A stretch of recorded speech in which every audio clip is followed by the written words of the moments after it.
Hi, this is Garibay, and today I'm going to be talking about Dungeons & Dragons and Jon Favreau's The Wilderness podcast, which is a political podcast. Now, I want to make it very clear at the beginning of this video, nothing in this video is partisan, okay? You know, there's the right and the left in politics, and I'm trying not to make my channel about that. And basically, everything that I'm going to be talking about today from the perspective of The Wilderness podcast, which is a political podcast, is all how that podcast is crafted, right? Nothing about, right, left, red, blue, because we don't need to go there to talk about how Jon Favreau's The Wilderness podcast relates directly to Dungeons & Dragons. All right, so let's get into it. Okay, so I just want to talk for a minute about Jon Favreau's The Wilderness podcast.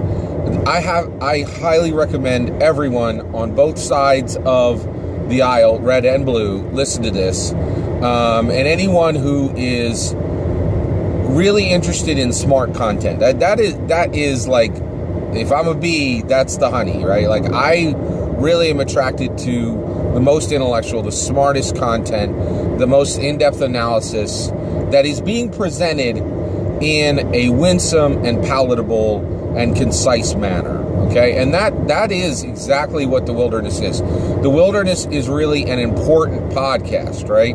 And by the way, a lot of times I'm saying, oh, this is important, right? Well, the reason why I say that is, I say thousands of words every day, and what I talk about on this, I only bring the important stuff to you guys. If it's mundane, I generally don't talk about it. So if it always seems like I'm saying this is important, it's because that's what I'm trying to filter the entire content around. All right, okay.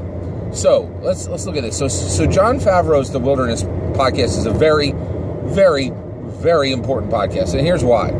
Basically, Jon Favreau is an Obama speechwriter. He's actually not a Washington insider. He's a Washington to the sider, right? He is to the side of everything that's happening in Washington, right? And so he was an Obama speechwriter, right? So he knew Obama personally for a long time. He's talked with Hillary Clinton, in depth. He knows tons and tons of people in Washington. But the reality is he's not a senator, he's not a policymaker or anything like that, right? But what he's doing with the Wilderness podcast is absolutely amazing. And it directly links to Dungeons & Dragons, and I'm going to get to that before we're done here. Okay, so basically what he's doing is it has to be seen to be believed. It's on its 7th episode of 15 intended episodes. Okay, and what Jon Favreau, Obama's speechwriter, is doing is he's looking at the 2016 election, looking at the massive, amazing, surprise that occurred for the Democrats, and he talks about this in depth, how no one expected what happened to happen, right?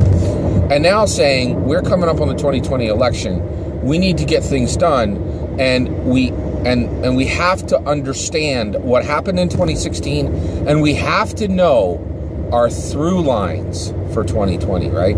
Now, what are the through lines for 2020, right? Well, what Jon Favreau is talking about with the Wilderness podcast is he is talking to policy experts, he's talking to strategists, he's talking to historians, and he's talking to voters, right?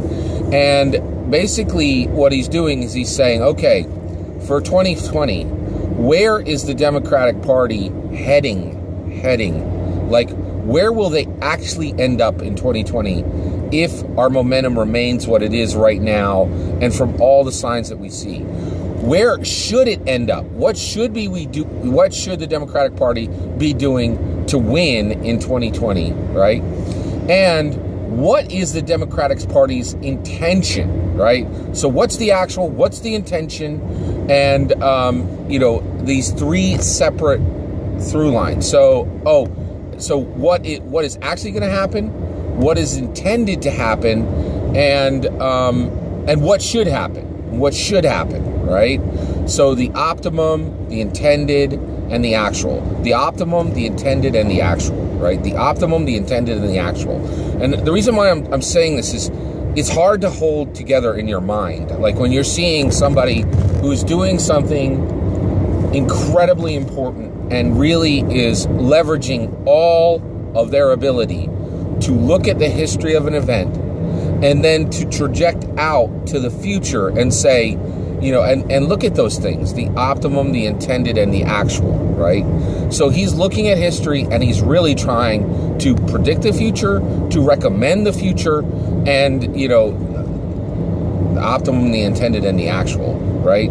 So, and also to read what is being intended, right? Where the Democrats are attempting to land, right? And so those are three different things. And just the fact that he understands this, that he understands that where the Democrats intend to go may not be where they actually go, and it may not be what they should be doing, right? And that is exactly what I am trying to do with Dungeons and Dragons. I'm off to the side, right? I'm not a D&D insider, right? I'm a member of the Dungeons and Dragons community, right? Just like Jon Favreau, he is not a policymaker. He didn't, he was off to the side, and especially today, he is definitely off to the side because and this is one of the things I think is really awesome too is one of the reasons why is Jon Favreau taking his time to do a breakdown of what happened in 2016, and then a trajectory of the optimum, the actual, and the intended for 2020. Right? Why is he doing these forecasts, essentially? Well, he's got nothing to do right now. Like, we're between elections, right? So this is a good time for him to be doing that analysis. And this analysis is so in-depth and so expert, right? And one of the things that I absolutely love, especially about a lot of the left's content, is just the pure and utter honesty of it. And like this podcast looks at the Democratic Party and does a breakdown of the very history of the party itself in the first episode, and then said, how do we get here, right? And then he looks in depth of like what happened. Why did what happened in 2016 shock every single Democrat out there, right? And then he says, now, we're in a lot of trouble. Like, he's really, really honest. He's saying we're in a lot of trouble. And if we're going to win 2020, we have to do this. But I see that they're doing that. And this is where I think it's going to end. All right. And that's exactly what I'm trying to do with Dungeons and Dragons. And what also, the reason why I'm talking about it today is what I would like others to be doing as well. Because when you hear commentary on YouTube, on Twitch, on the many blogs that are out there, a lot of the coverage for Dungeons & Dragons, and it's okay for this coverage to be there. It's needed for this coverage to be there. But we can't stop our coverage there as, here's how you build a druid or a paladin. That's one level of coverage. Here's the Ravnica book. It's coming out in November. This is what it's going to contain. That needs to be there, right? But what I'm saying is that Dungeons & Dragons is so important to Americana. It is an element of Americana that it deserves the exact same level of analysis and thought and metatextual and neo-historical coverage that Jon Favreau is giving to the 2020 election, right? And so basically I'm saying that there should be people who are saying, this is where I think Dungeons & Dragons 6th edition is going to end. These are the, and basically this is where what I think, Wizards of the Coast is intending for Dungeons & Dragons 6th edition. This is where I think where it's actually going to land for 6th edition. And this is what it should be in 6th edition. That optimal, that actual, and that intended, right? And so that's one of the things is, I don't want me to be the only guy talking about this, because I do what I can to pay attention to the industry, to respond to the events that are going to impact Dungeons & Dragons, to understand its history, to be listening to its policy experts, right?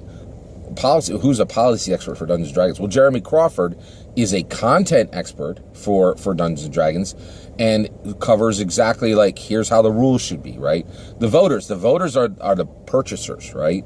The historians, there are some very clear historians now for the Dungeons & Dragons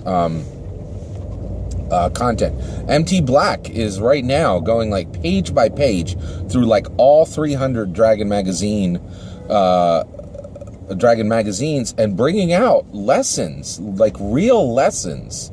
It's pretty incredible, right? So, and strategists, right? Who are the strategists for Dungeons & Dragons right now?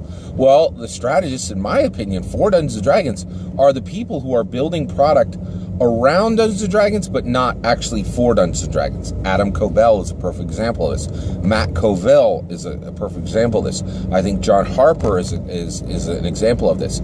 I think Index Card RPG is getting so much momentum that, the creator of Index Card RPG very well may be essentially a D&D strategist, because the work they're doing is surrounding Dungeons & Dragons and may actually be impacting the trajectory of Dungeons & Dragons, like a recursion, right? And so that's the point. Is so one, I just really want to say, if you're not listening to the Wilderness, Jon Favreau's The Wilderness, you should be. And it doesn't matter if you're a Republican or a Democrat. What he's doing here should be done by every organization, right? Is saying what just happened and what is going to happen next, and looking at it from a perspective of optimum, actual, and intended, right? And this type of coverage, this type of understanding, the craft, simply the craft, how this is being approached is absolutely incredible from Jon Favreau, and we need this on the Dungeons & Dragons side. Please consider liking and subscribing, and thank you very much. Take care, everybody.